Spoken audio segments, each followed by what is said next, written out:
Today, everyone, is so special because I have my friend Marissa J. Winokur on. Hello, Marissa. Hello, hello. I cannot believe the last time we saw each other was at the talk. I mean, that's so long ago now. I can't even believe it. That was in 2010. Yeah, Yes. right around then. Yeah, I Yeah. know. Isn't that crazy? I'm Well, like a date savant. So I'm like, when you're like, no, I'm like October 2010. I know exactly when it was. Like I can tell you dates and what I wore and how much I weighed for every time. Like, it's so weird. well, I love that. And actually, talking about how much you weigh, you've lost 50 pounds. I I, did. I want to jump in and talk about that. But, well, yeah, let's just talk about it. How Well, in the world did you lose 50 pounds? And what was the inspiration? well, I mean, I'll preface this with the craziness just so everyone can understand. I also had gained 50 pounds. Like I had gotten I was at my max. I had maxed out. It's that, like, the number you're always at when everyone's like, when you go like, "Ooh, that's my aha number. That's the number I should like stop and slow my roll a little." Well, I had bypassed that by like 40 pounds. So now I'm like just at my normal weight, but I had kind of just, what's so interesting with me is I'm definitely not I'm an emotional eater, but not like sad emotional eater. I'm the kind of person who's like, woo, I'm working, everything's great, let's celebrate, let's party, everything's going great. And I like totally just like have fun and don't think about food and calories and diet. And then I like, you know, one day wake up and I'm like, oh my gosh, I weigh 40 pounds than my weight that I should stop, but like slow my roll at. So, and I'm only 4'11". So what people also don't get is like yo-yoing is very easy for a shorter people because I mean, I guess everybody can yo-yo, but for short people, we Well, put on weight real oh fast. yeah. I mean, I'm 5'2". So Oh, like you're four tall. pounds. Yeah, I'm tall for you compared to you. That's funny. But you know what I mean? Like 4 pounds can be a lot for Yeah, people, our size. So yeah, that's a lot.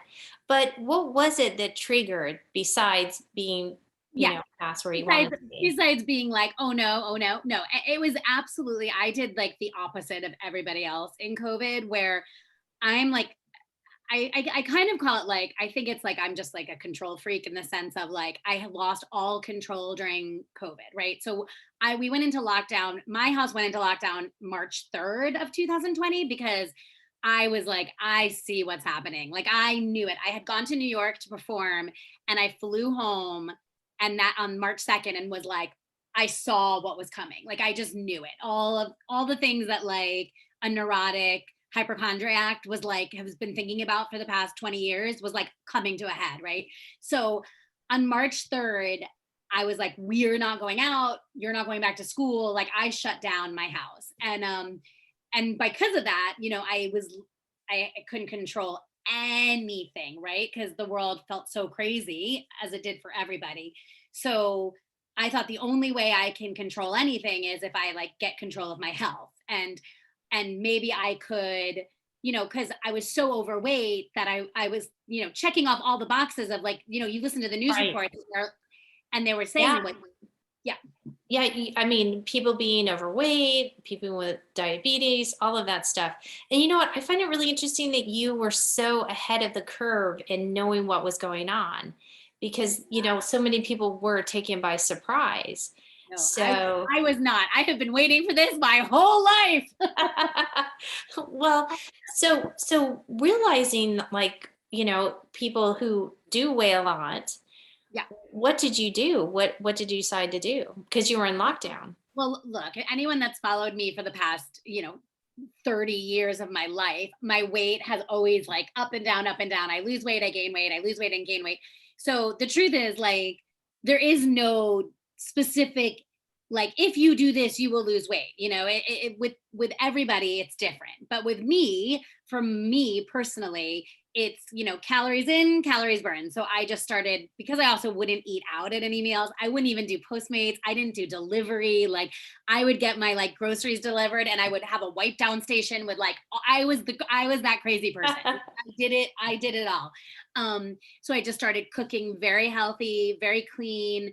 And I would work out twice a day and I would run and I would work out with a trainer because I was like, I have to get strong. I have to be able to fight this because I also have really bad asthma. So again, it was one of those things. And I'm a cancer survivor. It was one of the, like, I had all the things that like they were saying, are Right. warning, you have this, if you had this, if you had, and I was like, I have all of them. I can't change that I had cancer. I can't change that I have asthma. I've had asthma since I was 12. And I just thought, well, the only thing I can take off is the weight. That's the only thing I can do to help combat COVID. So that's exactly like what I did. But That's amazing. And you also have a 13-year-old son. So you have to think about your health for your family. yeah. And how is that being in lockdown with your 13-year-old son? Well, I mean, he went in 11 and came out 13. So you can only imagine this poor child. Like, we never even ate family dinners together. And now we were eating 3 meals a day together. We were playing jazz music. Like, we were cooking as a family. And this kid was like just wanting to go through puberty alone in his room. And we would never like let him be alone because we were like, what are you doing? You want to go swimming? What are you doing? You want to play a game? Like, he was just like, oh my gosh. Yeah. He might not have had as good of a time as I did in quarantine, but he came out a guns blazing. I'll tell you, he's like, I'm gonna live my life. I'm gonna live my life. Oh my gosh. Well, there was a lot of togetherness during COVID, that is for sure. Well, I love all of the fun things that you've done. It was great we met when you were on the talk, but you are a reality show star. You did Dancing with the Stars and then you won Big Brother. So how did those come about? How did Big Brother come about? And congratulations for winning, by the way.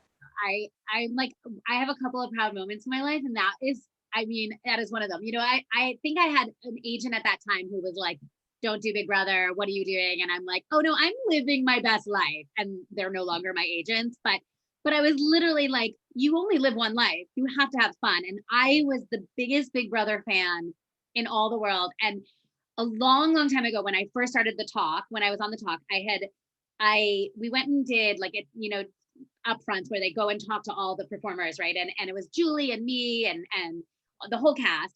And the next night was like a Big Brother night. And we're going back to 2010. And I was so excited that I had Julie Chen email in one of my like mass emails. And I was like watching it late at night.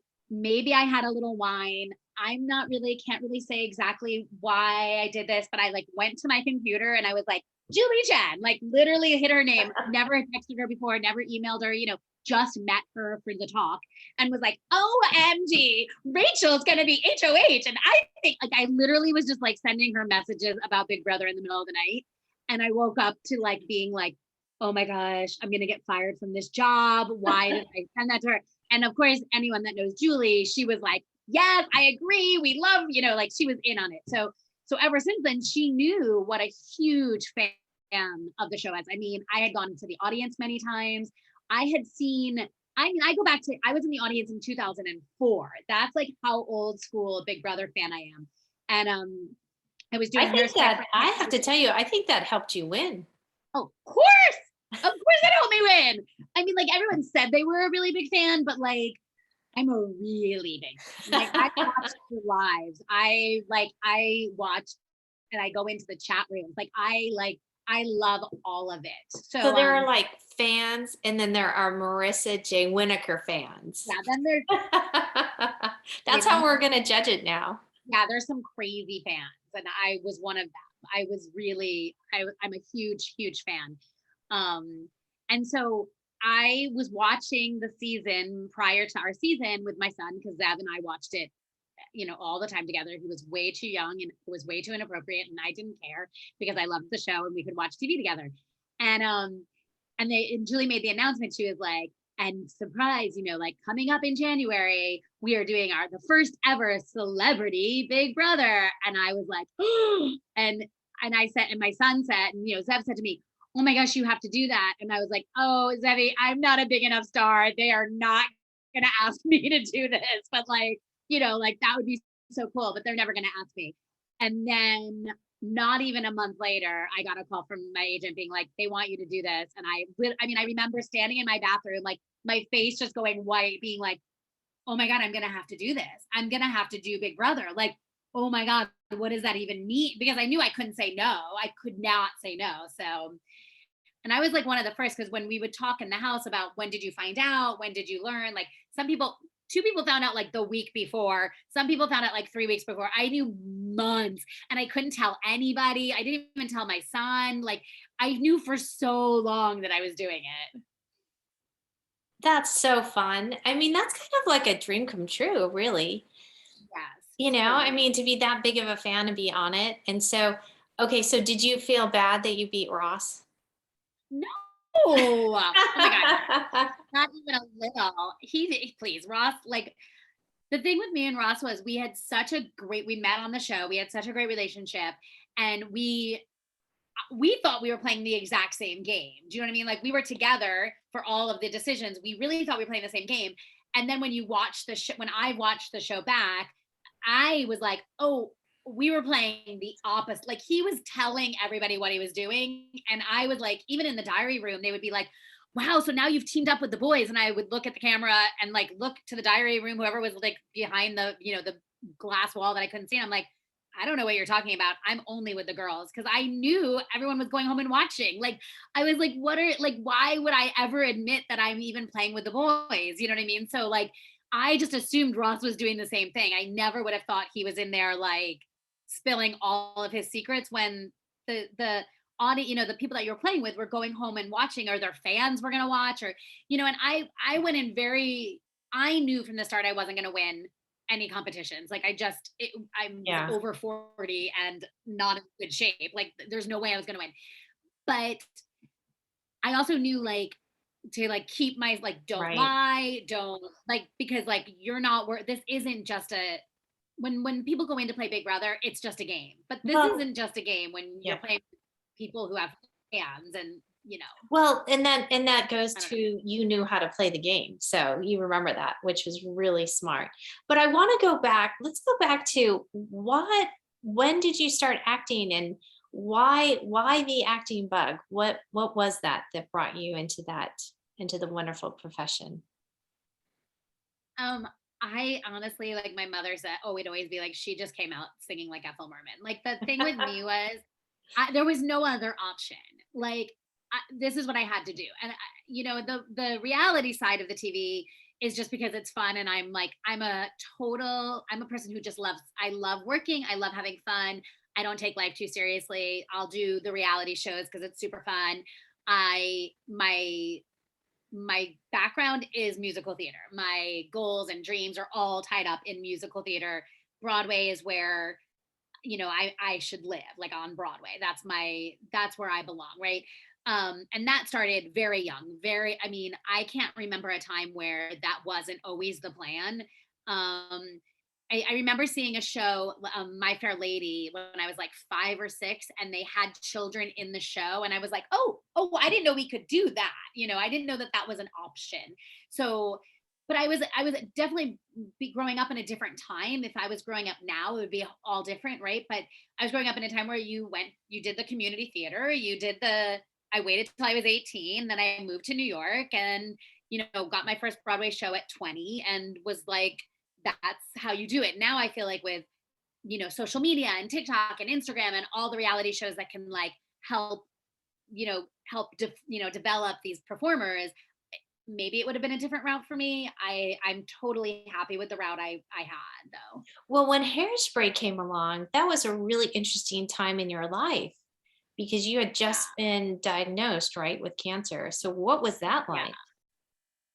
Well, that was like, it was like, here's all your dreams and all of your wishes and all of everything you've ever hoped for. And I was 27 at that time. I had already done Broadway, other shows on Broadway for 4 or 5 years, but I had moved to Los Angeles because I decided, well, there's no more roles for me on Broadway. Like, how many roles are there for like short, little, chubby character actresses? Like, guys, there's like zero.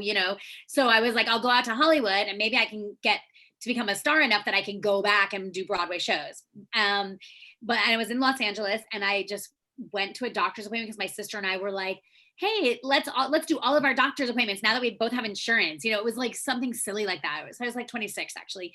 And when I literally, it was as if like all of my dreams were across the water and there was no bridge to get there. insane time in my life, but I didn't tell anybody. I didn't want anyone to know, not because I was ashamed of being sick, but because I knew they would just go cast somebody else. Because when you do a Broadway show, it takes 3 years. It takes 4 years to like get the show from the moment they say it's happening to the moment it actually happens, through like workshops and readings. And the first workshop we did was in 1999 and the show opened in 2002. So like that just gives you a time frame Wow. of how long it takes. So that gave me enough time though Yeah. to have cancer, have a hysterectomy, move, get better, lose some weight, gain some back for Tracy, gain it back for Tracy, I always said, but no, I just was eating again. I definitely, it gave me, a different perspective, right? So I always grew up like, I want to be a star, I want to be a star, I want to be a star. I was obsessed with like being a Broadway star and what came with it. And then when cancer happened, it changed everything, because then it was just like, I just want to do the job. I want to fulfill my dreams. And like opening night, Harvey was like, oh my gosh, this is amazing. Cause we didn't know if people were going to like the show or not, and he was like, no matter what, they can't take this away from you, like this moment in time. And I remembered like at that moment, like still nobody knowing, thinking like, oh, this is so much, like the fact that I got here and I did this is so much bigger than the success of this show, which I think made me appreciate the show in a way that I might not have been able to. I worked really, really hard for that show, and I worked really hard at that job when I might have been much more, oh, whatever, I got the job and aren't I great? And this was so fun. And then lose my voice and be fired within a month. You know what I mean? So Well, I mean, I'm sure you showed up sick. I mean, you were going through your cancer treatment, so you had to be in the mindset. So that had to be really sweet. And then you won the Tony for Best Actress. I mean, I just which recently is great. we watched that speech. That had to be an incredible moment. Like, holy cow. Yeah. And my mom and dad were both still alive, and all my brothers and sisters were all there. And like that was pretty intense. And also like I think that because of that, fulfilling that dream in my life, and doing it so close to after being sick and feeling like the whole world was falling down, it definitely was like a moment in time that I was like shown like, you can do anything, you can get through anything, just work hard. But it also kind of made me chill out as an actress, because I think that's what kind of opened up the world to like, oh my God, Dancing with the Stars is so fun. Just go do it. And Big Brother is so fun. Or like, I never wanted to be a talk show host, but like, sure, why not? Let's try it, because I never felt, after Hairspray, I felt like I fulfilled that dream, that goal. So everything else is just icing. So like the rest is like, sure, let's see what happens. But it's not like I have this like, I I have a lot of friends who are in the business Right. who are working towards like what their goal is, and they're just, getting older and not hitting it. And I'm like, oh my gosh, I just wish you could not have to have, I wish you could relax, because it's so much more fun when you can have a little fun too and not be so serious. Well, life is a journey, right? I mean, you've had many ups and downs, and it's so much mindset. So Yeah. interesting that at such a young age you would be impacted like that, Yeah. and then how it's helped you now. I imagine, and I'm sure it helped you with COVID, right? Like, Yeah. embarrassing your son and Oh losing yeah. the weight. So how are you doing now with, sort of bringing it full circle? How are you doing now with keeping the weight off? Do you have like anything particular that you do to try to motivate yourself? I'm Yeah. just It's thinking for definitely, the women in my so community. I will say for the women, it's hard, man. You guys, like, I feel you, I hear you. It's hard. And like, I got to a place where I'm like, if I just lost 10 more pounds, I'll be happy, and then it's like, I never did. I'm still the same weight I was for the last 7 months now. And I work out twice a day. I'm eating healthy and I can't lose it, right? I completely stopped. I'm 48 years old. I'm sure that's what happens that's what happens. It slows down. It is harder, but I keep thinking like I went skiing for the first time with Zev in April, and I was like, I never would have done this, and it wasn't so much about, because I'm still heavier than I was at other times in my life, right? But I felt strong. I felt healthy. I wasn't scared. I wasn't scared to just go do, like, all right, let's just try it. Let's just try it. So, I mean, I will say the hardest part is is when you fall a little bit off the wagon and then not just throwing in the towel altogether. I think that's the hardest part. Like I'll have a bad day and I'm like, well, I might as well just eat all the Pringles now because I've had 5 Pringles and now I'm going to eat them all. Right. But then giving yourself a break and going like, that's not going to matter. Like enjoy the day and just start again tomorrow. But I do think it's figuring out the happy medium. It can't be all the diet all the time, right? And it can't be all the snacks and all the fun and all the gluttonous stuff all the time either. And I think figuring out that middle ground and a place that you can live. I'm at a place where if I don't lose another pound now, I don't lose another pound. Do I want to gain any weight? No. So what am I doing to stay where I am? I definitely, I still run. I still work out with a trainer, not 5 days a week though. I do 3 days a week now.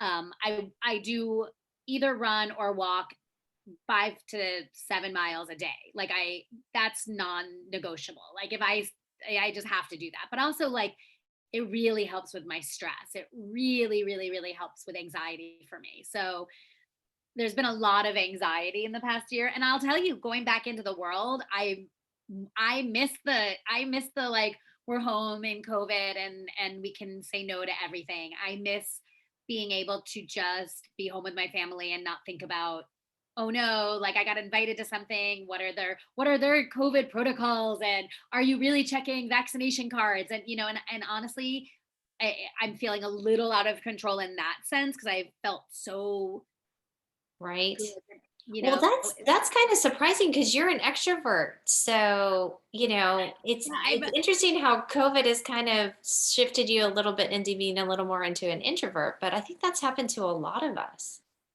yeah, you know. I think it's Now, just the if way. someone you know what, you were motivated to get started because of COVID and you were checking all the boxes with health. Not everybody, felt that with COVID and they want to get started, but they might, just kind of be just having something holding them back.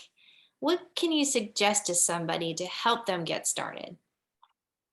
Okay, honestly, the worst thing you can do is like go full force. Like be like, I'm gonna go run 5 miles today, or I'm gonna walk 4 miles around my neighborhood. I'm gonna walk for 2 hours. Like, no, like not that will never like my biggest suggestion is like start so slow. Start so slow that you get bored with how slow it is, and then you want to add to it.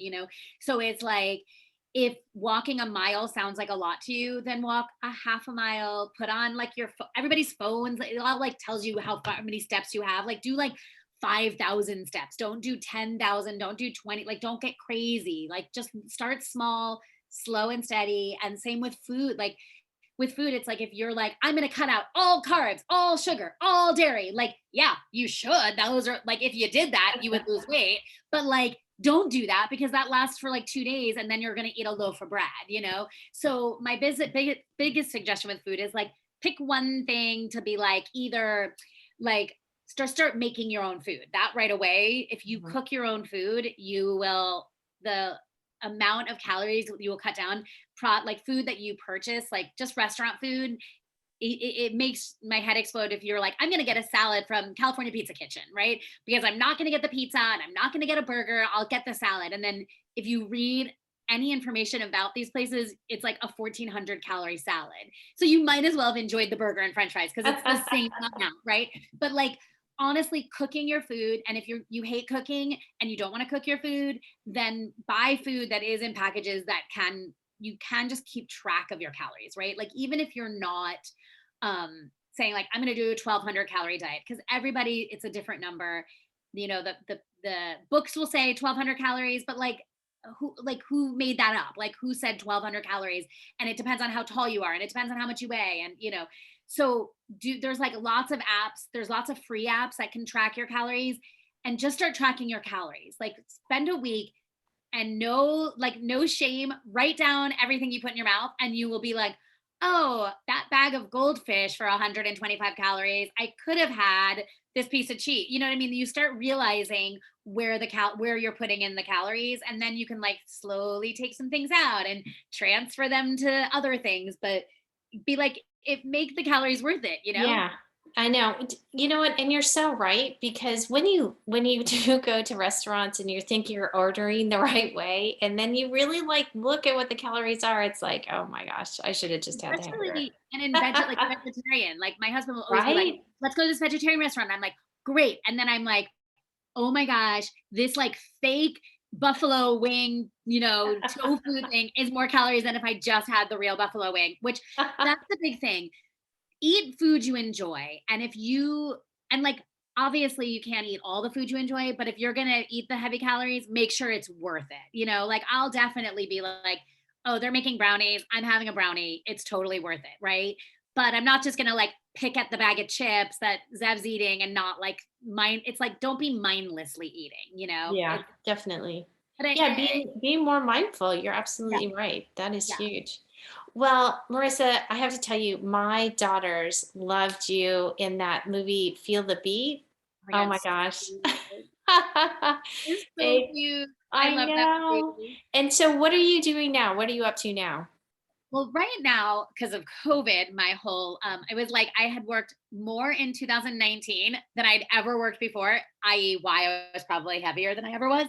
But I was like doing great. I mean, like COVID has really like slowed the world down. But I am on What You Do in the Shadows, and that's like probably the funniest show on TV. So I have a new episode coming out really soon. So you can find that on Hulu also when you miss it because you didn't know when it's on because no one ever knows when anything's on. I don't even know when anything's on. But you can see that on Hulu. And it's my one of my favorite characters that I've ever played. And I was really excited to go back to What We Do in the Shadows because the first season I did it, I was extremely overweight. So I was very excited when I got to go back. That was like my one job during COVID, and I had to fly to Canada and I was under quarantine for all the days. And I was like, oh my God, my costumes are gonna look so good now because she's just a trashy, very not well dressed woman. And she's awesome, but now the costumes looked very good on me. So I was very excited to go Oh my back. gosh, I love that. Well, Marissa, I love you, and I thank you so much for coming on the show, and it's so great to So, see you. so nice to see you again. So And nice.